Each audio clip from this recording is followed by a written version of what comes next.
Pune family court lawyers association तर्फे दरवर्षी दर आठवड्यात आपण मंगळवारी जो कायदा कट्टा ठेवलेला आहे त्याला आज आपल्याला वक्ते तरुण अगदी वक्ते लाभलेले आहेत आणि मी त्यांच्या मनापासून आभार मानते की त्यांनी लगेच जेव्हा आम्ही त्यांना विनंती केली की सर एक लेक्चर तुमचं आम्ही ठेवतो तर त्यांनी आमच्या विनंतीला मान देऊन आणि अगदी वेळेवर ते आज आलेले आहेत. मनापासून आमच्या कमिटीतर्फे मी आभार मानते. अतिशय चांगला विषय त्यांनी आपल्याला आज सुचवलेला आहे आणि चांगल्या विषयाचं ते आपल्याला मार्गदर्शन करीत आहेत. अजून एक मी याच्या फॅमिली कोर्ट लॉयर असोसिएशन तर्फे आपल्याला एक चांगली अशी न्यूज देते की या अगोदर जेव्हापासून आपलं फॅमिली कोर्ट लॉयर असोसिएशन जो बार स्थापन झालेला आहे हा भारती विद्यापीठमध्ये होता 7व्या आणि 9व्या मधला. तिथे आपल्याला जे काही आपले बारचे ट्रान्झॅक्शन पैशाचे होत होते ते भारती विद्यापीठच्या पतसंस्थेमध्ये होत होते आणि ते कुणाला कन्व्हिनियंट होत नव्हते. परंतु आता आपण आपल्या फॅमिली कोर्ट लॉयर असोसिएशन मध्ये ट्रान्सफरही आणत आहोत सगळ्या पैसे. आता जे काही पैशाचे व्यवहार होतील ते ऑनलाईन होणार आहेत. कुठेही कुणालाही 1 रुपया द्यायची गरज नाहीये. सगळे व्यवहार पारदर्शक आणि ट्रान्सपरंट होणार आहेत आणि त्याच्या तुम्हाला लवकरच त्याच्याबद्दल डिटेल्स आम्ही आज उद्या ह्याच्यावरती ह्याला आम्ही टाकत आहोत आपल्या ग्रुपमध्ये. धन्यवाद. पुष्कर पाटील सर यांची ओळख करून देण्यासाठी आपल्या वार्डचे अध्यक्ष गोटे सर यांना धन्यवाद. आजचे आपले वक्ते ॲडव्होकेट पुष्कर पाटील सर यांचं शिक्षण ILS लॉ कॉलेजला झाले. त्यानंतर त्यांनी विविध डिप्लोमा केलेले. आतापर्यंत त्यांनी जवळपास बऱ्याच ठिकाणी अवेअरनेस सोशल अवेअरनेसचे प्रोग्राम घेतलेले आणि लेक्चर दिलेले. आजचं हे त्यांचं 97वं लेक्चर आहे. एवढ्या कमी वेळात आतापर्यंत लेक्चर देणारे मला वाटतं पहिलेच वक्ते असतील. तसंच ते नॅशनल लेवल क्रिकेटचे प्लेयर आहेत. त्यानंतर त्यांची प्रॅक्टिस क्रिमिनलमध्ये, सायबर मॅटरमध्ये, MPID मध्ये अशा वेगवेगळ्या क्षेत्रात ते वकिली व्यवसाय करतात, प्रॅक्टिस करतात. पुणे डिस्ट्रिक्ट कोर्टात देखील त्यांची प्रॅक्टिस आहे. तसेच हायकोर्टात देखील ते अपील होत असतात. असे आजचे आपल्याला वक्ते लाभलेले ते माझे मित्र देखील आहेत. आम्ही वेगवेगळ्या स्पर्धेमध्ये खेळाच्या बऱ्याच ठिकाणी आम्ही दोघं बरोबर होतो डिस्ट्रिक्ट कोर्टात. तर ते असे तरुण व्यक्तिमत्व आज आपल्याला या ठिकाणी लाभलेले आहेत. आणि आजचा आपला विषय आहे, आज हे कायदा कट्टा आपण फॅमिली रिलेटेड लेक्चर घेत असतो. तर त्याचाच भाग म्हणून आजचं लेक्चर आपण ठेवलेलं आहे वाईड अँड वायडेबल मॅरेज आणि ॲडमिसिबिलिटी अँड क्रेडिबिलिटी ऑफ एव्हिडन्स याच्यावर लेक्चर ठेवलेलं आहे. तरी मी सरांना विनंती करतो की आजचं लेक्चर आपण चालू करू. मुळात बघायला गेलं तर फॅमिली कोर्ट मधलं हे माझं पहिलं लेक्चर आहे. फॅमिली लॉ विषयी जास्त करून मला नॉलेज नाही असं म्हटलं तरी चालेल. मी कुठलाही एक्सपर्ट ॲडव्होकेट वगैरे नाही, पण तरी सुद्धा माझे पूर्वी झालेले लेक्चर्स वरनं आणि मी ज्या पद्धतीमध्ये एक्सप्लेन करतो ती सगळी पद्धत बघून स्मिता मॅडमने मला इन्व्हाइट केलं. I thank Smita madam for giving me this opportunity. आणि कल्पना मॅम आणि आम्ही एका मॅटरमध्ये एकमेकांच्या विरुद्ध आहोत तरी सुद्धा त्यांनी तो मान राखून आपण कोर्टाच्या बाहेर आपण एकमेकांचे मित्र आहोत असं ते रिस्पेक्ट मला दिल्याबद्दल थँक्यू.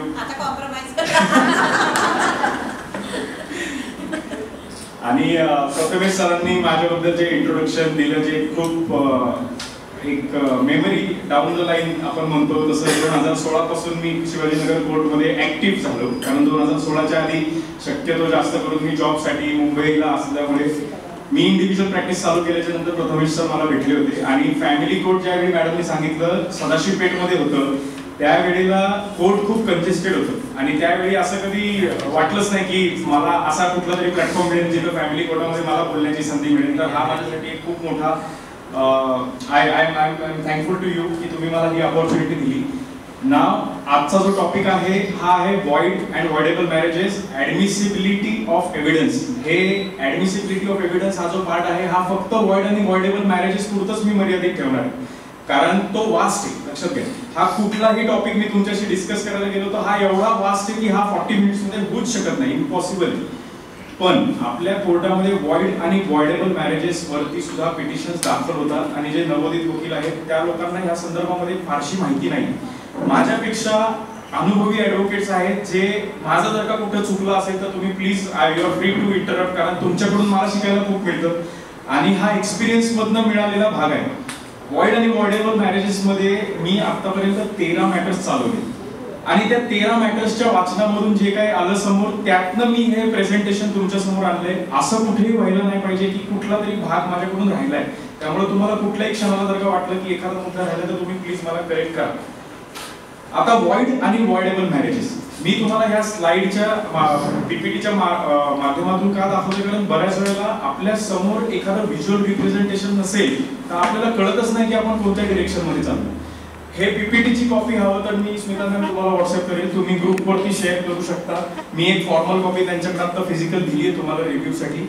आपण नेक्स्ट स्लाइड वरती मूव्ह करू. वॉइड आणि वॉइडेबल मॅरेजेस याच्यातला फरक सिंपल आहे. वॉइड मॅरेज म्हणजे एखादं असं लग्न जे लग्नच नाही, सिंपल म्हणजे ते कधी एक्झिस्टच करू शकत नाही. कुठल्याही मॅरेज मध्ये जर का हस्बंड आणि वाईफ एकत्र आले, सिव्हिल युनियन झाला, त्यांचं लग्न झालं कुठल्याही विधी मार्फत होते, पण जर का ते डिक्लेअर वॉइड झालं तर ते नवरा बायको नव्हते. Simple basic definition, that is non est. पण वॉइडेबल मॅरेज म्हणजे काय? एखादं मॅरेज जे वॉइड आहे तरी सुद्धा पार्टीज एकत्र सोबत राहतात, त्यांचं स्टेटस चेंज होत, they are still husband and wife. म्हणजे उद्या जाऊन एखादा हस्बंड किंवा एखादी वाईफ असं नाही म्हणू शकत की आमचं लग्न वॉइड ॲब इनिशिओ आहे. वॉइड ॲब इनिशिओ म्हणजे काय की कुठलीच कंडिशन ते मॅच करत नाही व्हॅलिड मॅरेजची, but then also if they are residing together तर ते व्हॅलिडच मॅरेज मानलं जाणार, पण त्याला लिगॅलिटी नाहीये म्हणून त्याला वॉइडेबल मॅरेजेस म्हणतात. इन शॉर्ट आपल्या कोर्टच्या लँग्वेज मध्ये invalid marriage, in short that is the definition. Void marriage, voidable marriage मध्ये सिंपल एक तार म्हणतो आपण, ती तार आहे फॅमिली कोर्ट ऍक्टची. And why I am saying that? Family court ऍक्टचा सगळ्यात पहिला पर्पज हा आहे की कुठलंही जोडपं कोर्टाच्या समोर विभक्त होण्यासाठी जर का आलं तर त्याचा पहिला प्रयत्न असतो की तो डिसिजन तुम्ही घेऊ नका. कारण मॅरेज ही अशी एक स्टेज आहे ज्याला खूप रिस्पॉन्सिबिलिटी लागते. आपण सगळ्यांनी फॅमिली मॅटर्स हँडल केलेली. आपल्याकडे एखाद्या हस्बंडने येऊन किंवा एखाद्या वाईफने येऊन आपल्याला अपोजिट पार्टीची रिस्पॉन्डंटची स्टोरी सांगितली, आपण लगेचच असे जज करतो की हा चला डिवोर्स फाईल करू. तसं नाहीये. म्हणजे you are doing good for your client, you are bound to do it, which is very normal. पण कदाचित आपण ते केस फाईल करण्याच्या नादामध्ये आपण काउन्सिलिंग विसरतो आहे का?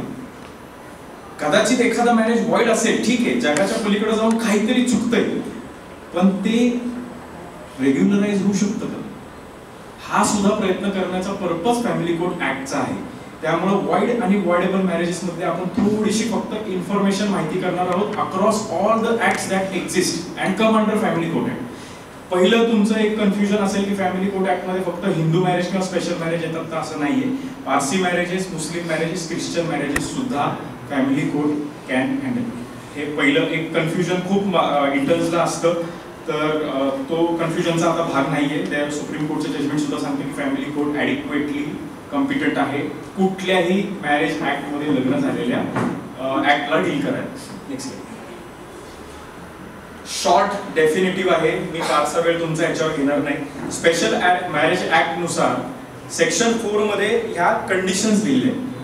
या बेसिक व्हॅलिड मॅरेज करण्यासाठी कंडिशन्स कोणत्या आहेत? तर हे कुठलंही आधी लग्न झालेलं नाही पाहिजे किंवा एखाद्या पार्टीचं लग्न एक्झिस्टन्स मध्ये नाही पाहिजे, ही फर्स्ट कंडिशन. सेकंड, त्याच्यामध्ये कुठल्याही प्रकारची जी कंडिशन कन्सेंट दिलेली आहे ती condition should not be obtain bye fraud, coercion, threat किंवा कुठलीही गोष्ट भासून नाही दिली पाहिजे. हे आहे बी. त्याच्यामध्ये जर का कन्सेंट देऊ शकतो पण त्याला कुठल्या तरी अशा प्रकारचा आजार आहे जो आजार भविष्यामध्ये जाऊन त्रासदायक होऊ शकतो किंवा तो चिल्ड्रन त्याला म्हणजे he cannot be in a position to give another lineage किंवा हस्बंडच्या बाबतीमध्ये तो सेक्शुअली पोटेंट नाहीये किंवा वाईफ असेल, शी इज नॉट सेक्शुअली पोटेंट, तर हा एक कंडिशन आहे, तर ती शी शुड बी कॉम्पिटंट. आता हे खूप मोठं कन्फ्युजन. एखादी व्यक्ती पुढे भविष्यामध्ये जाऊन प्रोक्रिएट करू शकते का नाही हे at the time of marriage जर का एखाद्या पार्टीला माहीतच नसेल तर एव्हिडन्सचा भाग आहे. So you have to understand.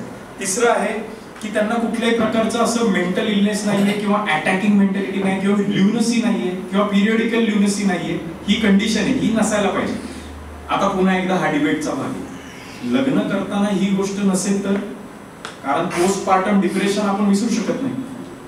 64% of woman suffer from postpartum depression. Birth झाल्याच्या नंतर जर का तिला इन्सिनिटी अटॅक्स आले तर मग डिबेटेबल भाग आहे. म्हणजे हे मी कशासाठी सांगतो, कारण हे आपल्याला एव्हिडन्स मध्ये कव्हर करायचं. त्याच्यानंतर parties not within prohibited relationship. आता हिंदू मॅरेज ऍक्ट असो, मुस्लिम मॅरेज ऍक्ट असो, ख्रिश्चन मॅरेज असो, पारसी असो, कुठलाही असो, किंवा स्पेशल मॅरेज ऍक्ट असो, प्रोहिबिटेड रिलेशनशिपची जर का व्याख्या बघायला गेलो तर प्रत्येक ऍक्ट नुसार त्याची स्पेसिफिकेशन आहे. सख्खा भाऊ सख्ख्या बहिणीशी लग्न करू शकत नाही, that is the plain definition. एकच अँसेस्टर नुसार फॉलो झालेला लिनिएज एकमेकांशी लग्न करू शकत नाही, that is the plain definition. आणि त्याला दोन पार्ट आहेत, एक कॉन्झागिनिटी आणि एक अफिनिटी. अफिनिटी म्हणजे काय की एखादा हसबंड डिवोर्स झाल्याच्या नंतर त्याच्या बायकोच्या आई आजी यांच्याशी लग्न करू शकत नाही, म्हणजे इन लॉज, तो अफिनिटीचा भाग झाला. कॉन्झॅग्युनिटी म्हणजे आईकडून 3 पिढ्यावर, वडिलांकडून 5 पिढ्यावर ह्या कॉन्झॅग्युनिटीचा भाग आहे, त्याच्यामध्ये तो लग्न करू शकत नाही. म्हणजे एकाच अँसेस्टर पासून आलेले सगळे पुढच्या हसबंड कडून, फादर कडून 5 आणि मदर कडून 3 अशा पिढ्यांमध्ये लग्न करू शकत नाही, दॅट इज प्रोहिबिटेड रिलेशनशिप. त्याच्यानंतर व्हॉइड मॅरेज आणि व्हॉइडेबल मॅरेज स्पेशल मॅरेज ऍक्ट मध्ये कसं आहे तर सेक्शन 24 मध्ये आपल्या स्क्रीनवर आपण बघतात, कुठलीही कंडिशन सेक्शन 4 ची कॉन्ट्राव्हिन केली स्पेशल मॅरेज ऍक्ट मध्ये तर ते व्हॉइड मॅरेज आहे, व्हॉइड ॲब इनिशियो मॅरेज आहे सेक्शन 24 प्रमाणे. आणि त्याला दुसरी कंडिशन आहे, if the parties respondent was impotent at the time of marriage as well as initiation of proceeding. म्हणजे तुम्ही असं नाही म्हणू शकत, सपोज एक उदाहरण देतो, हसबंड वाईफ आहे, लग्न करते वेळी हसबंड सेक्शुअली ऍक्टिव्ह होता, इट्स फाईन. 6 महिन्याच्या नंतर तो ऍक्टिव्ह नाही, मग ते व्हॉइड मॅरेज होऊ शकत नाही, कारण ती कंडिशन अशी आहे, at the time of marriage and at the time of initiation of proceeding he should be impotent. Same goes to wife. आता मोदीज मेडिकल ज्युरिस्प्रुडन्स नावाचं एक कॉमेंट्री बुक आहे, त्याच्यामध्ये फिमेल इनकॉम्पिटन्सी, सेक्शुअल इनकॉम्पिटन्सी डिफाईन केलेली आहे. एखादं सेक्शुअल पार्ट जर का एक्सेसिव्ह मोठा किंवा एक्सेसिव्ह छोटा असेल, नॉर्मल नसेल, ॲबनॉर्मल असेल, प्रोक्रिएशन कॅपॅसिटी नसेल, सेक्शुअल इंटरकोर्स परफॉर्म करण्याची मेंटल कॅपॅसिटी नसेल, तर तो सेक्शुअल इम्पॉर्टन्सी आहे, डिफाईन केलेला आहे. त्यामुळे बऱ्याच वेळेला हा पण एक प्रश्न येऊ शकतो, बेडरूम मध्ये झालेल्या चर्चा कोर्टाच्या समोर प्रूफ कशा करायच्या, हा एव्हिडन्सचा खूप मोठा भाग आहे. सिंपल एक्झाम्पल देतो, हसबंड कोर्टमध्ये अप्रोच झाला आणि हसबंडने सांगितलं my wife is sexually important. All she has to do is to come before the court and say की मी 6 महिने 7 महिने 8 महिने सोबत राहिली, मग 6-7 महिन्यांमध्ये बेडरूमच्या टॉपिक बाहेर शेअर नाही करू शकत, ऍक्सेप्टेबल. हा एव्हिडन्स ज्युडिशियली ऍक्सेप्टेबल आहे, कारण 4 कॉर्नर्स ऑफ वॉल मध्ये हसबंड अँड वाईफ मध्ये काय होतं ह्याला in ordinary course third party नसते. मग हसबंड वरती बर्डन कसं प्रूव्ह होतं तर हसबंड ती इम्पॉर्टंट आहे हे प्रूव्ह करण्यासाठी he has to rely on medical evidence.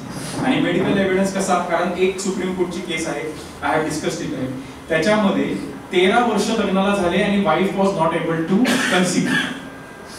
तिचे रिपीटेड हे टॉन्ट्स होते की तुझ्यामध्येच दोष आहे, तुझ्यामध्येच दोष आहे, तुझ्यामध्येच दोष आहे. नाव बिंग अन ॲडव्होकेट जर का अशी कुठली केस आहे त्याच्यामध्ये एक पिरियड ऑफ मॅरेज हा मोठा आहे, इट्स ऑलवेज बेटर की कुठलीही केस इनिशिएट करण्याच्या आधी तुम्ही डॉक्टर्सचं ओपिनियन पहिले घ्यायला पाहिजे.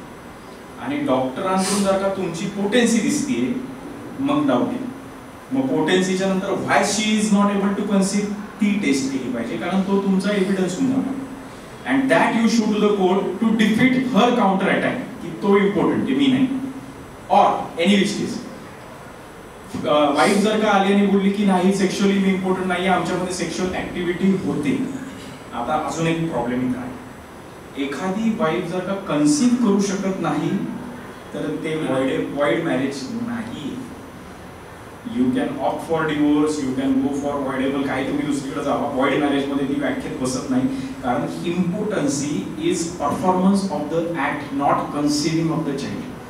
हा डिफरन्स आहे. त्याच्यानंतर दुसरं सेक्शन 25 व्हॉइडेबल मॅरेजेस. आता जे व्हॉइड मॅरेजेस आहेत पहिल्या कॉलम मध्ये आपण जे बघितलं, ह्यापैकी जर का कुठलीही कंडिशन फुलफिल होत नाहीये तरी सुद्धा हसबंड वाईफ सोबत राहतायत, व्हॉइडेबल मॅरेज. Simple definition. म्हणजे कुठलाही ऍक्ट पुढे मी जो तुम्हाला समजून सांगेल त्याचं मिनिंग एवढंच आहे की एखादं मॅरेज हे व्हॉइड ॲब इनिशियो आहे तरी सुद्धा पार्टी सोबत राहून कोहॅबिट करताय, तो व्हॉइडेबलच झालं. अलॉंग विथ इट त्याच्यामध्ये आता हा वॉइडेबल मॅरेजचा एक ऍस्पेक्ट लक्षात घ्या. वॉइडेबल मॅरेज सेक्शन 25 असो किंवा हिंदू मॅरेज ऍक्ट सेक्शन 12 असो, तुम्ही वॉइडेबल मॅरेजच्या डेफिनेशनच्या अंडर किंवा सेक्शनच्या अंडर पिटिशन फाईल केली तर त्याला लिमिटेशन आहे 1 वर्ष. बाकी कुठल्याही ऍक्टला वॉइडेबल अशी सेपरेट ऍक्ट नाही. मग 1 वर्षाचं लिमिटेशन असेल तर ते लिमिटेशन कसं प्रूव्ह करणार? कारण आपण पहिला कॉलम बघितला वॉइड मॅरेजला, इन कॉम्पिटंट ती फॉर परफॉर्मिंग सेक्शुअल इंटरकोर्स ती at the time of marriage at the time of filing of proceeding पाहिजे. वॉइडेबल मॅरेज मध्ये जर का ती ऍट द टाइम कॉम्पिटंट नव्हती पण before the proceeding she is competent, मग ते वॉइड तर होणार नाही. But she is not willing to perform, मग ते वॉइडेबल राहणार. आता हे 6 महिन्याचा फेज आहे म्हणून पिटिशन मेंटेनेबल. पण जर का तीच सिच्युएशन अशी असेल की 3 वर्ष झाली, सपोज 3 वर्ष झाली, मग लिमिटेशन ऍक्ट 12 आहे. You cannot condone the delay. हा ह्यूज डिले कंडोन करता येणार नाही. सिंपल एक्झाम्पल त्याच्यामध्ये सांगतो. लग्न करते वेळी हस्बंडला कळलं की wife is not competent to perform sexual act with him. 1.5 वर्ष एकत्र राहतोय, स्वित्झर्लंडला फिरताय, पॅरिसला फिरताय, हनीमूनला जातायत आणि मग एक दिवस अचानक कोर्टामध्ये पिटिशन येते की she is not able to sexually perform. Judicially noticeable act. कोर्टला हे कळणार की जर का तुला ते एवढे वर्ष डिस्कवर झालं होतं त्याच्यानंतर सुद्धा तू लिव्हिंग मध्ये आहेस, ही पिटिशन सेक्शन 12 म्हणजे सेक्शन 25 व सेक्शन 12 नुसार तर मेंटेनेबल नाही. लिमिटेशन फक्त वॉइडेबल मॅरेजेसला 1 वर्ष आहे आणि तो फक्त हिंदू मॅरेज ऍक्ट आणि स्पेशल मॅरेज ऍक्ट मध्येच आहे. दुसऱ्या कुठल्याही ऍक्ट मध्ये वॉइडेबल मॅरेजची स्पेसिफिक डेफिनेशन नाही किंवा स्पेसिफिक ऍक्ट नाही किंवा स्पेसिफिक लिमिटेशन नाही. वॉइड मॅरेज साठी लिमिटेशन नाहीये. You have within 1 year the petition has to be filed or within discovery of the fact. Discovery of the fact they are living Within 1 year. Voidable marriage. They have started living separately, that is discovery of the fact. एका घरामध्ये राहून सुद्धा suppose कसं आहे, आता husband comes to the court and he says at the time of marriage I was not aware whether she was competent or not. For 4 months we did not try to initiate any physical intimacy. On the 4th month when I asked her for the sexual intercourse, she refused and since then she has been refusing. So say for example 6 months झाले, 6 महिने झाल्याच्या नंतर husband court मध्ये येतो आणि हस्बंडने court मध्ये सांगितलं की 2 महिन्यापूर्वी हिने मला डिनाय केलं होतं आणि तो ऍक्ट कंटिन्युअन्स मध्ये आहे. Then that limitation is there. पण सेम सिच्युएशन 2 वर्षानंतर हस्बंड येतो आणि म्हणतो 4 महिने लग्नाला झाल्याच्या नंतर पासून there is no sexual intercourse with us. मग टाइम काढ. Then why did you not approach within 1 year? Limitation. And if you are saying that act is a continuous act, then if she is denying, then you can go and explore section 30. Simple. Go for divorce if she is denying. But then the limitation for voidable marriage is 1 year. Simple. आता voidable marriage मध्ये अजून एक important factor असा आहे की जर का husband आणि wife, husband is 21 years, wife is 18 years असेल तर it is valid marriage. Husband 20 असेल आणि वाईफ 17 असेल तर ते चाइल्ड मॅरेजच्या रिस्ट्रेंट मध्ये the husband will not come eventually, the wife will come under the definition of child marriage. तर तिचं जे लग्न लावून देणारे आहे ते क्रिमिनल पनिशमेंट त्याला आहे. But upon attending the majority, दोघांनी ते पॅरामीटर्स अटेंड केले तर ते मॅरेज वॉइडेबल आहे, which is existing. It can be regularised. हा अक्रॉस ऑल ऍक्ट आहे except for Muslim personal law. Muslim personal लॉला I will come to that. मुस्लिम पर्सनल लॉला चाइल्ड मॅरेजेसच्या कॉन्ट्राव्हेन्शन मध्ये तो येत नाही. म्हणजे उद्या जाऊन जर का एखादी मुलगी आहे 9 वर्षाची, मुलगा आहे 13 वर्षाचा, ते मॅरेज वॉइडेबल आहे. It is basically non-existent marriage, but under Muslim law it is permissible. आणि त्याला already there is a GR where it excludes the Muslim personal law. आता there is development with respect to introducing a uniform civil code, but for Maharashtra it is still not there. Hindu Marriage Act, next slide. Conditions almost same आहेत, तुम्ही बघून घ्या. एक important विषय याच्यामध्ये आहे. काही आपल्याकडं हिंदू मॅरेज ऍक्टच्या डेफिनेशन मध्ये काही ट्राईब्स ऍड केलेले आहेत आणि काही ट्राईब्स मध्ये कझिन मॅरेजेस अलाउड आहेत. मग कझिन मॅरेज जर का अलाउड आहे तर हे कसं झालं? कस्टम. आणि हे कस्टम एक्झिस्ट करतं तर हा एव्हिडन्स कुणी द्यायचा आहे? The person who alleges that there is existing custom. तर त्यांनी कस्टम प्रूव्ह करायचं. A person who is alleging a fact has to prove it before the court. The burden of proof alleges on the person who alleges a fact. त्यांनी prove करायची. दुसरी condition आहे section 7. Special marriage act मध्ये सप्तपदीची condition नाही, because special marriage act मध्ये marriage has to be registered. That is the prerequisite. Hindu marriage act मध्ये section 7 important आहे आणि 7चा क्लॉज 2 इम्पॉर्टंट आहे, which is saptapadi. All Hindu marriages are to be completed by the virtue of taking 7 rounds in front of fire, sacred fire. That sacred fire, on the 7th step, the marriage is complete. पण त्याच्यासाठीच clause A पण आहे की एखाद्या marriage मध्ये Hindu marriage act मध्ये झालेल्या सप्तपदी नसेलच तर, आर्य समाजाला आहे पण एखाद्या मॅरेज मध्ये नसेलच तर ते काय? कस्टम. आणि who has to prove it? The person who alleges the custom. की आमच्याकडे फायर मध्ये पाय पडत नाही. So they have to allege. अजून सुद्धा आपल्याकडे गोवाच्या गोवा आणि कर्नाटकाच्या बॉर्डर वरती they perform the marriage not in front of the fire but in front of their goddess of water. मग सप्तपदी तर नाही, पण it is an established ritual and a ritual which is established since long need not be proved. म्हणजे fact judicially noticeable need not be proved. म्हणजे कसं झालं?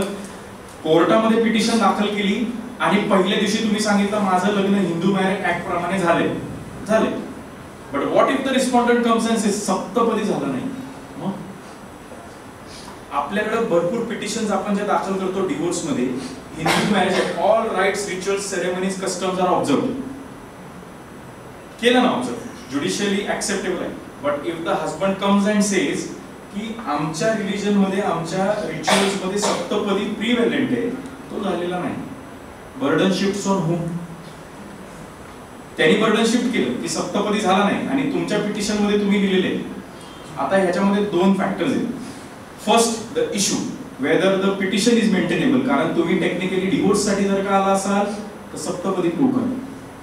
प्रिझम्पटिव्ह evidence की जोपर्यंत तो प्रूव्ह होत नाही की सप्तपदी झालाय का नाही, you are his wife. Presumptive evidence. Fact judicially noticeable की स्पेसिफिकली लिहिले all customs rituals are perform.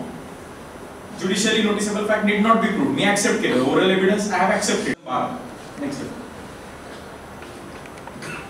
आता ह्याच्यामध्ये if marriage contravenes conditions in section 5(1), 4 आणि 5 आहे, पण वॉइडेबल मॅरेज मध्ये 5, 2 आणि 3 आहे, विच इज एज लिमिट जे मगाशी मी सांगितलं. आणि दुसरं incapable of giving consent or suffer from any lunacy. Special marriage act आणि हिंदू मॅरेज ऍक्ट मधला हा clause almost same, just with a condition. Void marriage मध्ये सेक्शन 7 ची कंडिशन पूर्ण नसेल तर it is a void marriage. Hindu marriage act मध्ये non consummation of marriage is no ground for declaring a marriage void. म्हणजे लग्न झालं, सप्तपदी झाला. आपल्या हिंदू धर्मामध्ये consummation of marriage is no clause for seeking annulment of marriage. सप्तपदी झालाय, लग्न एक्झिस्ट आहे, फिजिकल रिलेशन झाली नाही, then also it is a valid marriage. हा हिंदू मॅरेज ऍक्ट मधला डिफरन्स. वॉइडेबल मॅरेजेस मध्ये if the consent is obtain bye threat, coercion, fraud. आता ह्याचा एक बेस्ट एक्झाम्पल आहे. दिल्ली मॅट्रिमोनियल वेबसाईट मध्ये एका माणसाने स्वतःचं प्रोफाईल काढलं आणि त्याच्यामध्ये स्वतःचा पगार 40 लाख सांगितला आणि त्याच्या नेव्ही मध्ये जॉबला असं सांगितलं. त्या बेसिसवरती पोर्टफोलिओ एक्सचेंज झाले, लग्न झालं आणि वाईफला नंतर डिस्कवर झालं की हा डेली वेज लेबरर ची फर्म आहे त्याची आणि त्याचा तेवढा इन्कम नाही, तो नेव्ही मध्ये पण नाही. She filed a petition in Delhi high court. त्याचं काउंटर आर्ग्युमेंट असं होतं की all the prerequisite conditions of Hindu marriage act including section 7 are fulfilled. Consummation of मॅरेजची ही केस नाही, त्यामुळे हे मॅरेज व्हॅलिड आहे आणि नलिटी पिटिशन एक्झिस्ट करू शकत नाही. आता 2 गोष्टी लक्षात घ्या. Cause of action is an essential ingredient before filing any petition in any act. तुम्ही सुरुवातीला कोर्टामध्ये असा पिटिशन फाईल करू शकता का की सेक्शन 11 मध्ये माझं मॅरेज व्हॉइड डिक्लेअर करा आणि सेक्शन 12 नुसार व्हॉइडेबल पण डिक्लेअर करा, मग कॉज चुकतोय. There can only be one cause for one remedy. Interim maintenance is different one, interim orders is a different one. पण एक अख्खी पिटिशन, मग उद्या असं होईल की सगळे हस्बंड अँड वाईफ माझी पिटिशन 11 नुसार व्हॉइड डिक्लेअर करा, नाहीतर व्हॉइडेबल डिक्लेअर करा, नाहीतर मला डिवोर्स ग्रांट करा, आणि उरलंच काय सापडलं मला तर 17 नुसार बायगमीने शिक्षा पण दे, असं होईल. That is not legally permissible, because ते जातंय मग टेक्निकली आर्टिकल 20 सबसेक्शन 3 च्या कॉन्ट्राव्हेशन मध्ये. You are putting some person to stand against his own self, which is not permissible in law. त्यामुळे जर का 11 नुसार गेले तर 12 नुसार मेंटेनेबल, 12 नुसार गेले तर 11चा स्टँड तुम्ही घेऊ शकता. If you go by the theory of divorce then you have admitted everything. मग तुम्ही पुन्हा पिटिशन नलिटीची फाईल नाही करू शकत, कारण तो कॉज सीज झाला. And act once condoned cannot be resorted to. लग्नाच्या पहिल्या रात्री बायकोनी नवऱ्याला पट्ट्याने मारलं, त्याच्या पुढे 10 वर्ष तो शांत बसला, आणि 11व्या वर्षाला तो म्हणला मला बापरे सच हॅरेसमेंट, सॉरी, पुढचे 10 वर्ष तुझ्याकडे limitation, you failed it, petition not maintain. म्हणून कॉज ऑफ ऍक्शन लक्षात घ्या. म्हणजे यू कॅन काउंटर पिटिशन ज्याच्यामध्ये समोरची पार्टीने पिटिशन फाईल केली 11 आणि 12, you straight away submit an application of order 7 rule 11, कारण दोन कॉज एकाच ऍक्ट साठी होऊ शकत नाही. ह्या केसमध्ये she approach the Delhi court stating की हे मॅरेज व्हॉइडेबल आहे, my consent has been obtained by fraud. The husband said this does not fall in the category of section 12, कारण लग्न झालंय, हिंदू मॅरेज ऍक्ट नुसार झालंय, आणि आता त्याच्यामध्ये काही येऊ शकत नाही. First of all Delhi high court granted maintenance. जरी व्हॉइडेबल मॅरेज असेल, जरी व्हॉइड मॅरेज असेल, तरी कुणाच्या चुकीमुळे ते पिटिशन आले, हस्बंडचं, मेंटेनन्स पहिला ग्रांट झाला. Second, wife's petition was allowed because the husband nowhere denied की he represented himself as a navy officer. This marriage was declared null and void, but also granted alibi because it was because of your mistake this happened. म्हणजे law तेवढा protective आहे. And this order is pass by the Delhi family code. म्हणून family code ऍक्टच्याच अँगलनी मी सांगतो. Court विचारणार घर किती मोठं, दोनच खोल्या, किती मोठं घर, 200 स्क्वेअर फीट. 200 स्क्वेअर फीट मध्ये किती लोक राहतात? 10 लोक राहतात. ज्युडिशियली नोटिसेबल फॅक्ट आहे की 10 लोक 200 स्क्वेअर फीटच्या खोलीत राहत असेल तर प्रायव्हसी मिळणार नाही. Facts judicially noticeable need not be proved. Second, facts admitted need not be proved. Simple. एखादा डॉक्युमेंट तुम्ही कोर्टमध्ये दाखल केलं, वाईफ सेज की हे आमचं लग्न झालेले फोटोग्राफ आहे, husband accepts marriage, he does not need to prove the marriage किंवा डिस्प्रूव्ह मॅरेज नाही. पण एखाद्या बायकोने जर का मॅरेज प्रूव्ह केलं, की मॅरेज डॉक्युमेंट्स दाखवले की हे लग्नाचे फोटो वगैरे, अँड हस्बंड चॅलेंजेस इट, मग again we have to go back to the procedure whether that marriage is valid. कारण फॅक्ट त्यांनी ऍडमिट नाही केली, फॅक्ट त्यांनी ऍडमिट केली तर पुढची स्टेज, पण तो जर का डिनायच मॅरेज करतोय then fact is in dispute. Now हे important, family court act section 14, strict interpretation of any evidence is not necessary. एखादी बायको, एखादा हस्बंड आले 5-6 दिवसांपासून मोबाईल मध्ये एकमेकांचे नुसते मेसेजेस, तू घरी ये तुला बघते, आता असं म्हणतो तू घरी ये तुला बघते. फॅमिली कोर्टने काय करायचंय, हा मेसेज आहे, हा दिसतोय, हा मी एक्झिबिट करतो, हा कशा टोन मध्ये आहे, you do it in argument, you take it in evidence. Simple. दोन्ही इंटरप्रिटेशन निघतात ना. नाही तुला घरी आल्यावर आता सूपच पाचते, अरे तुला घरी आल्यावर सूप पाचते, because how you interpret is technically family court is relax. तुझ्यासाठी निळ्या ड्रम मध्ये पाणी ठेवलं, family court will be on a footing की स्ट्रिक्ट इंटरप्रिटेशनची गरज नाही. You can understand. एखादा डॉक्युमेंट, एखादी झेरॉक्स कॉपी आहे, त्या झेरॉक्स कॉपीवरती जर का असेल की बघा याच्यावरती त्यांनी साईन करून मला डॉक्युमेंट दिलं, यादी बऱ्याच वेळेला डिस्प्यूट मध्ये जाते, यादी आम्ही साईनच नाही केली, पण एखाद्या पॅन कार्डची साईन आणि यादीची साईन मॅच झाली तर ordinarily the family court will accept for the purpose of understanding the matter or will not follow the strict interpretation of evidences. आता काही फेमस लिमिटेशनचा बार आहे ऑलरेडी कवर्ड. फक्त Hindu marriage act, special marriage ऍक्टला voidable मॅरेजला 1 वर्ष limit आहे, बाकी कुठल्याही ऍक्टला व्हॉइड मॅरेजेसला कोणत्याही प्रकारचं लिमिट नाही. एखादं मॅरेज सुरुवातीपासून वॉइड आहे तर ते वॉइडच आहे. म्हणजे आपण मगाशी विचारलं की एखादा नवरा आणि बायको त्यांच्यामध्ये सेक्शुअल इंटरकोर्स होत नाही आणि 10 वर्षाच्या नंतर सुद्धा होत नाही तर होतच नाही, that is a void marriage. Simple. Important case laws हे तुमच्या रेफरन्ससाठी आहे. पहिला आहे स्वप्नांजली पाटील, हे related only to void and voidable marriages. Bar of limitation to seek marriage null and void under section 24 of marriage, there is no bar. म्हणजे void मॅरेजेसचा कुठलाही बार नाही. Same will forward in Hindu marriage act. X versus Y ही recent case law आहे. Non disclosure about cerebral palsy of wife family entitles husband to annul marriage. एखादी अशी disease, जसं आपण डेफिनेशन मध्ये वाचतो, जी क्युरेबल नाही किंवा जी इन्सेनिटी अटॅक्स देऊ शकते किंवा अशा प्रकारचे करू शकते जे प्रोक्रिएशन होऊ शकत नाही. सेलिब्रल पाल्सीनी प्रोक्रिएशन ऑफ चिल्ड्रन होऊ शकत नाही. This falls under the definition आणि त्याच्यामुळे marriage was declared null and void. तिसरं Sukhdev Singh versus Sukhbir Singh, spouse entitled to alimony even in void marriages. Leela versus Lakshmi, since void marriage is no marriage, a decree of nullity is not necessary. हा केस low याच्यासाठी होता, लग्न एका फिमेलचं एका पुरुषासोबत झालं आणि त्याला ऑलरेडी एक वाईफ आणि चाइल्ड होती. तिला ही फॅक्ट डिस्कवर झाल्याच्या नंतर she simply walked out of a court. She did not go to any court. Husband filed the restitution. त्याच्यात तिने येऊन सांगितलंय माझं लग्न त्याच्यासोबत व्हॅलिड नाही, वॉइड आहे, कारण हा ऑलरेडी मॅरिड आहे. त्याच्यावर त्यांनी सांगितलं why did she not come and declare herself marriage was void. Declaration of a decree is just a mere judicial declaration. आणि त्याच्यात कोर्टाने हे सिम्प्लिफाय केले की वॉइड मॅरेजेसला कोर्टाचं डिक्लेरेशन मॅन्डेटरी नाही. Why people approach to the court again then, कारण त्यांना जर का लग्न करायचं असेल तर समोरची पार्टी त्यांना सांगते की पहिलं लग्न तुम्ही रद्द करू नका. Otherwise, it is not necessary. FISA and another versus state of government.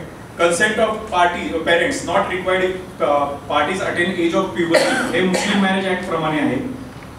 In this case, मुलीचं वय हे 13 आहे आणि मुलाचं वय हे 14 आहे.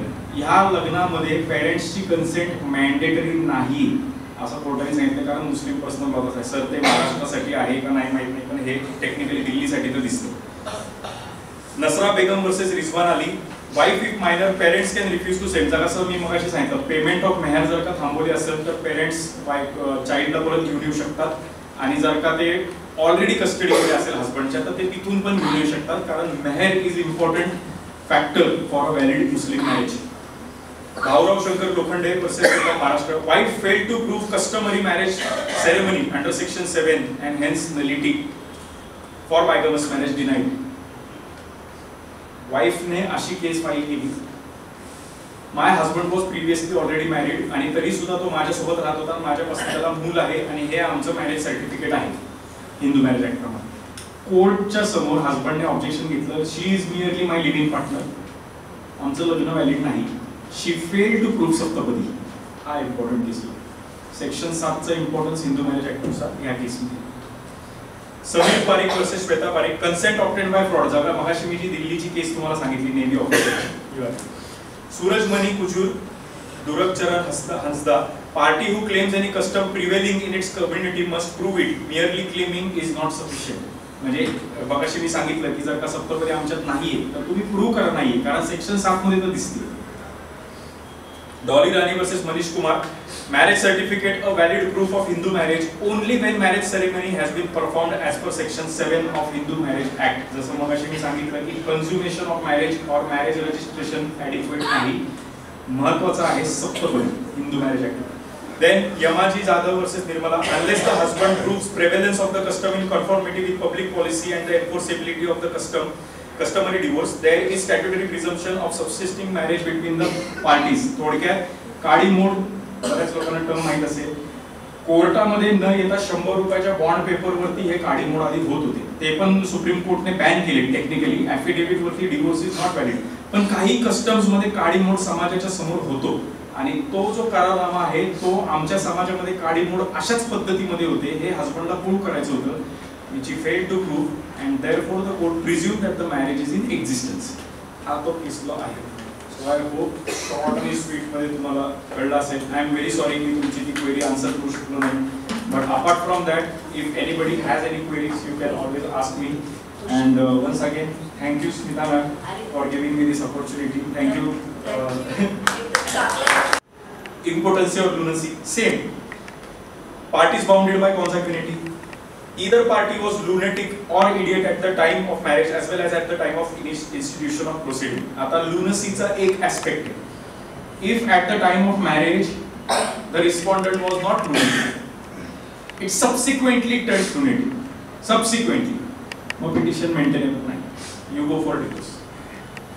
Nullity साठी at the time of marriage and at the time of proceeding both conditions are required to be fulfilled. Previous marriage already in force, basically it is more about monogamous, polygamous marriages.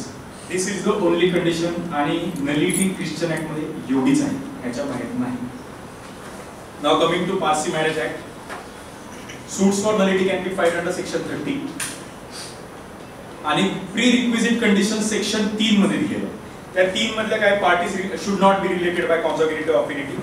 Ceremony of आशीर्वाद in front of priest and 2 other witnesses. जसं मी तुम्हाला सप्तपदी सांगितलं तसं Parsi marriage act मध्ये आशीर्वाद important आहे.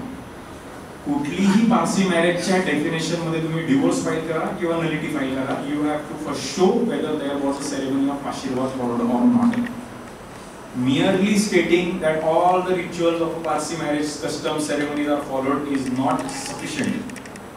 Plain oral statement in a whole is not admissible in court. म्हणजे उद्या ते असं झालं की he is my husband and I want alimony. अरे कधी झालं लग्न? You have to specify. Unless and until you specify something, the court judicially can take a note until evidence. But after that in evidence you have to state that. म्हणून Hindu marriage ऍक्टचे पण जे आपण petition बनवतो ma'am, एकदा वरती 4 number कोर्टच्या समोर पण तो इश्यू झाला होता.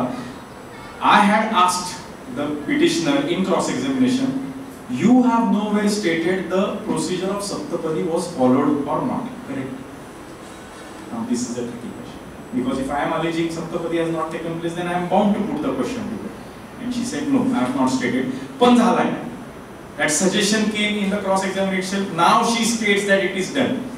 Then the next question comes, can you prove any document to show Saptapadi was taken place? Then no. हे असं तुम्हाला आणावं लागणार. आशीर्वादची प्रोसिजर अशी आणावी लागणार जर का झाली नसेल तर. Now bigamous marriage Parsi marriage मध्ये सुद्धा अलाउड नाहीये आणि punishment for bigamy is given in section 5. This is Parsi marriage nullity. Simple. ह्याच्या पलीकडे पारसी मॅरेजच्या नलिटीच्या डेफिनेशन मध्ये काही नाही. You want any other remedy, नवरा मारतो बायको मारते, divorce, not nullity. Now marriage under Islamic law थोडंसं कॉम्प्लिकेशन आहे. Muslim law is based upon Muslim personal law Shariat application act 1937. थोडंसं कन्फ्युजन असं आहे की Shia school follows one specific law, Sunni school follows one specific law.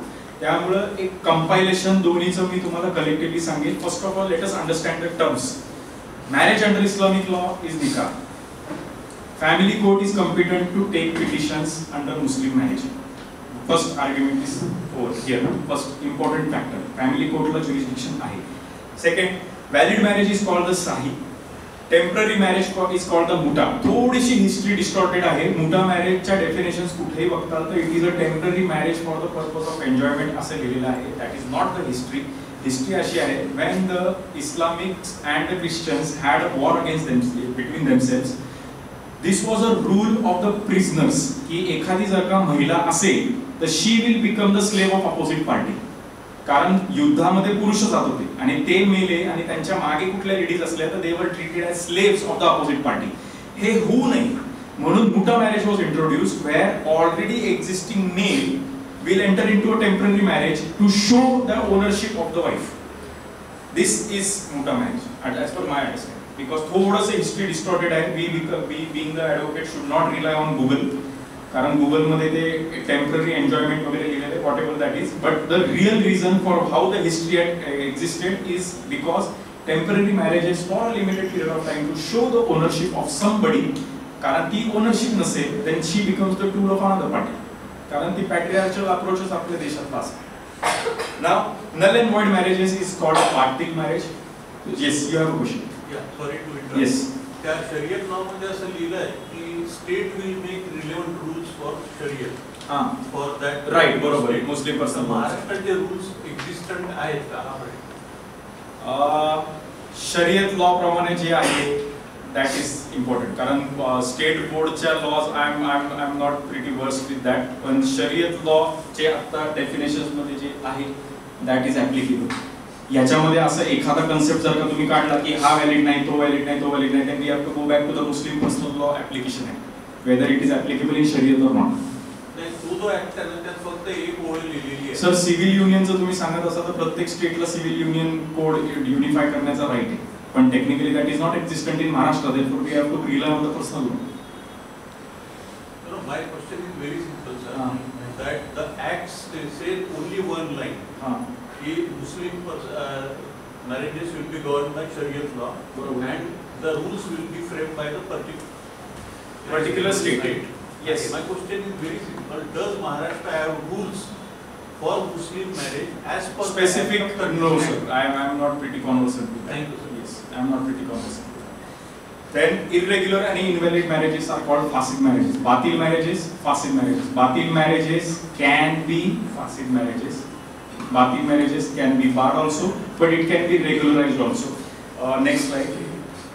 Now these are the conditions for a Muslim marriage.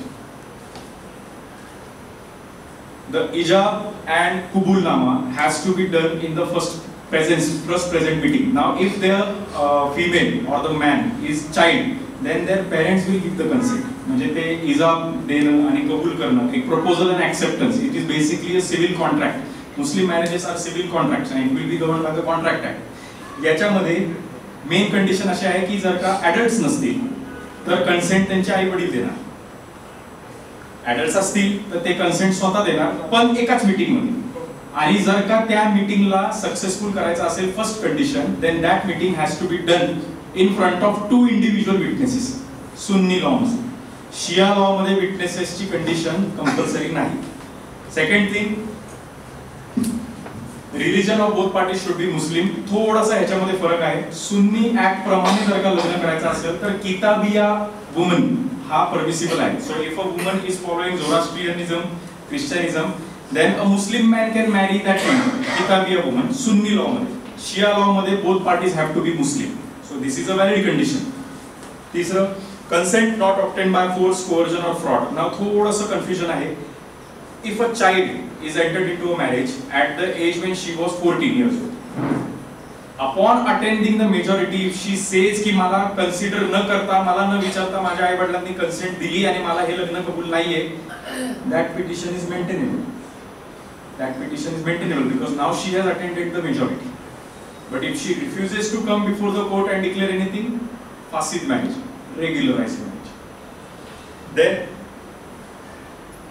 marriage not again prohibited by consanguinity or affinity or fosterage. Fosterage चा definition फक्त simple आहे.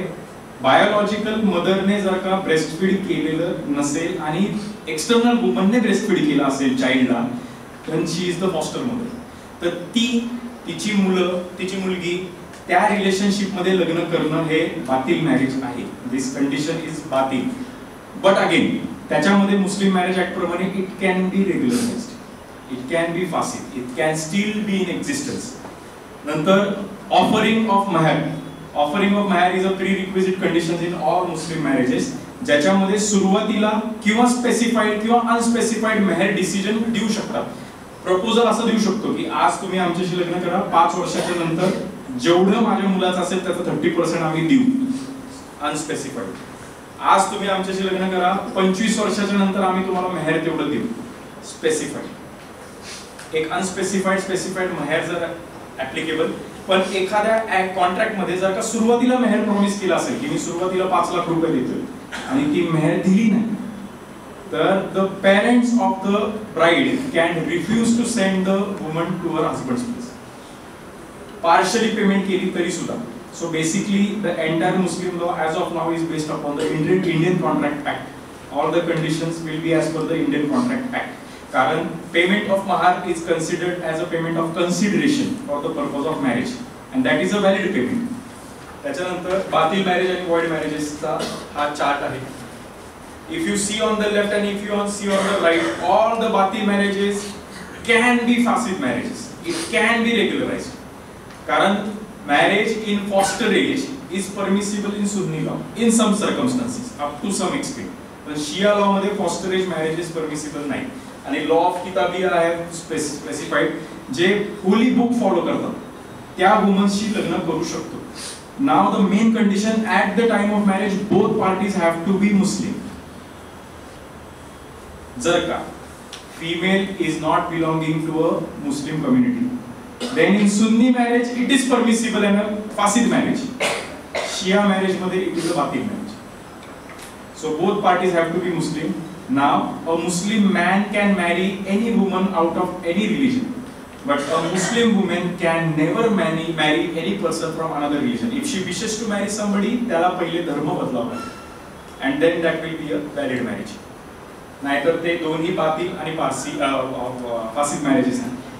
एक important factor याच्यामध्ये आहे, if both parties are Muslim but they don't want to be governed by the Islamic law, they can enter into marriage by special marriage. Similar goes to the situation of females. एखादी female जिला लग्न करायचंय to a person from another religion, they can always enter into special marriage act. There is no bar. Special marriage act has no bar regarding religion, caste और creed. Now let us understand some legal terms with respect to evidence, which technically are not exhaustive but only for the purpose of giving you an illustrative idea. The first is oral evidence. जे कुठला witness तुमचा box मध्ये येऊन जे काही सांगतोय without showing any kind of a documents and he is saying की माझं लग्न असं झालं, माझं ह्या तारखेला झालं आणि मी ह्या तारखेला मला फॅक्ट डिस्कवर झाली, हा oral evidence. Simple basic. Documentary evidence is something की तुम्ही एखादा प्रूफ दिला, मोबाईल फोन असू दे, mobile is also electronic document, किंवा एखादी प्रिंट दिली, किंवा एखादं ॲग्रीमेंट असेल लग्नाचं, किंवा आपण यादी एक्सचेंज करतो लग्नामध्ये, ती यादी बोथ पार्टीजनी साइन केलेली असेल तर that becomes the documentary proof. Third, presumptive evidence. जसं मी मगाशी सांगितलं, एखाद्या हजबंड आणि वाईफने, हजबंडने वाईफच्या अगेन्स्ट कंप्लेंट फाईल केली, पिटिशन फाईल केली that she is incompetent to have sexual intercourse.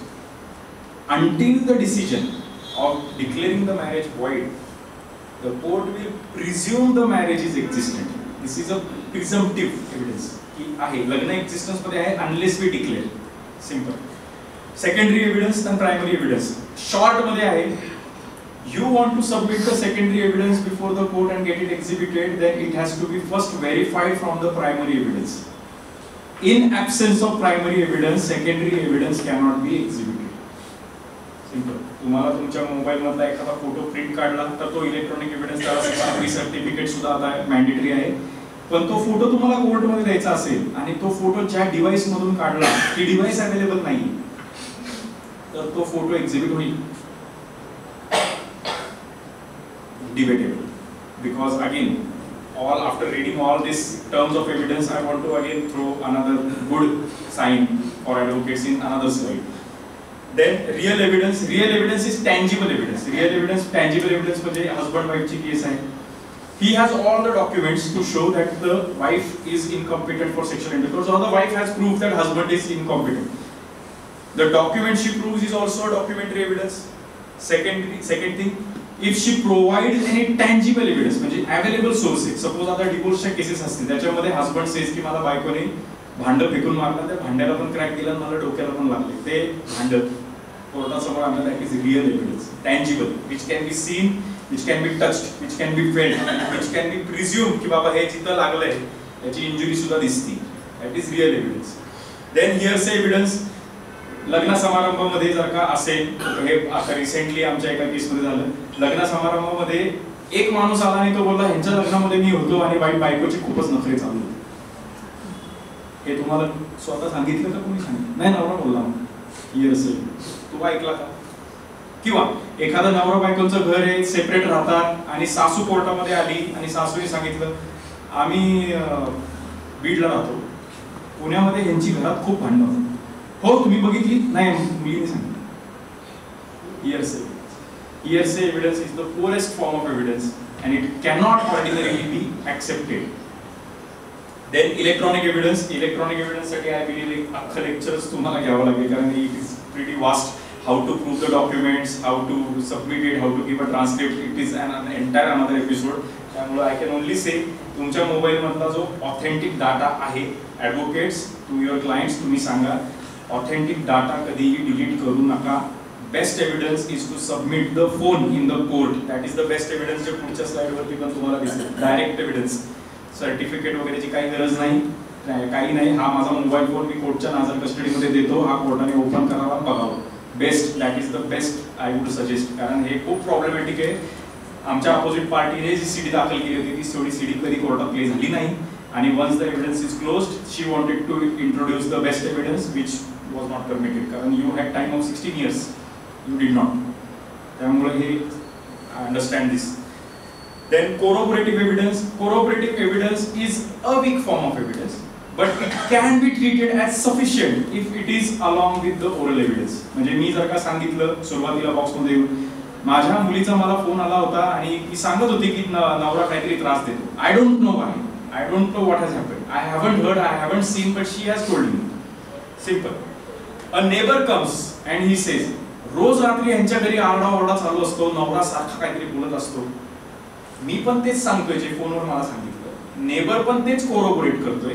कोरोबोरेटिव्ह. It cannot be final but it is still corroborative. Then circumstantial evidence. Suppose एखाद्या केसमध्ये असं झालं, सर्कमस्टन्सेस मॅच करायचे. सुरुवातीला जसं सरांनी मगाशी मी तुम्हाला एक्झाम्पल दिलं की 4 महिने त्यांच्यामध्ये कुठल्याही प्रकारचे संबंध नाहीत, काही नाही. Then he is approaching the court and then he says की 4 महिन्यापासून आम्ही प्रयत्न करतोय and something is wrong. Then I want to show to the court की हे ऍक्शन्स आहेत. ऍक्शन्स काय काय आहेत, तर सर्कमस्टन्सेस काय काय झाले. What led you to be here, what led you, काय सर्कमस्टन्सेस आहेत.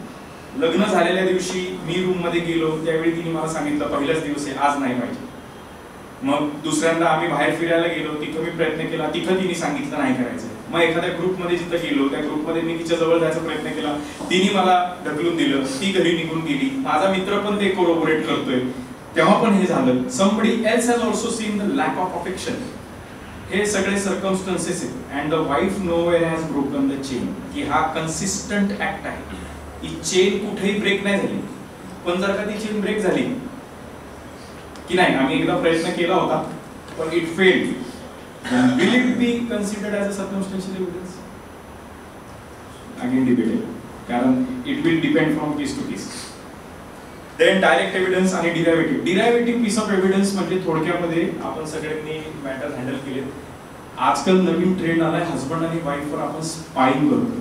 स्पाय ॲप टाकायचे किंवा कॉल रेकॉर्ड करायचे किंवा एखादा डिटेक्टिव्ह लावायचा, त्याचे पुरावे आणायचे. मग ॲडव्होकेट तुम्हाला ॲडवाइस करतात की डिटेक्टिव्हला तपासण्यापेक्षा तूच केलं असं दाखव. All this tricks and we all do.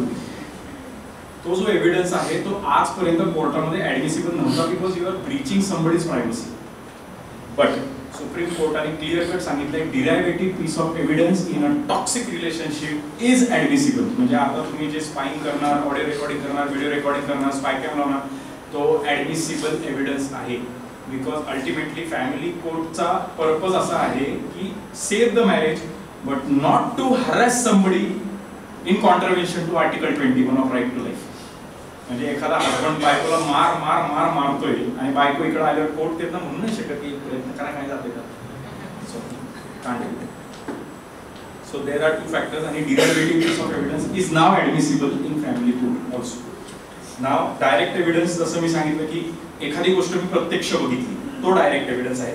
Supportive evidence म्हणजे काय की कस्टम. मगाशी मी तुम्हाला सांगितलं मला एखादा कस्टम प्रूव्ह करायचं आहे. आमच्या समाजामध्ये फायरला सप्तपदीची प्रोसिजर नाही. then I have to bring either a book, ancient book आमच्या समाजाची किंवा आमच्या समाजाचे एखादे पुजारी किंवा एखादं प्रिस्ट, एखादा गॉडमॅन ज्यांनी येऊन कोर्टामध्ये सांगायचं की ही आमची प्रोसिजर आहे, आमच्या प्रोसिजरमध्ये हे नाही. Supportive evidence. त्याला ह्या केसची काही घेणं देणं नाही. तो फक्त ती कस्टम आहे का नाही एवढंच प्रूव्ह करतोय, म्हणून सपोर्टिव्ह एव्हिडन्स. डाईंग डिक्लेरेशन हे फक्त तुमच्या अंडरस्टँडिंगसाठी मी टाकलेलं आहे की ही एक टर्म आहे, तो again we have to go in criminal case. पण डाईंग डिक्लेरेशनचे एक केस अशी आहे की एका डाईंग डिक्लेरेशन मध्ये क्रिमिनल केस फाईल झाली आणि त्याच्यामध्ये त्या वाईफने असं लिहिताना लिहिलं माझी बहिणीला सुद्धा माझा दीर मारतो. डाईंग डिक्लेरेशन आहे, इट शुड बी ऍडमिटेड. होऊ शकतं का? डिबेटेड. कारण तू तर युअर गॉन, तुझ्या बहिणीला संसार कशाला मोडायचं बोलते whether it is admissible. Now it is appointed. Now these are important sections of the BNS. ह्यातले फक्त इम्पॉर्टंट जे सगळ्यात खालचे दोन आहेत, facts judicially noticeable did not be proved. माझा नवरा आणि मी आम्ही एका घरामध्ये राहतो. शेड्यूल ट्राईब हां, ते इंटेंड द मॅरेज शेड्यूल ट्राईबला हिंदू मॅरेज आवड आहे. काही ट्राईबला हा पण त्याला जर डिवोर्स घ्यायचं कुठल्या गावात हिंदू मॅरेज, नॉट ॲप्लिकेबल.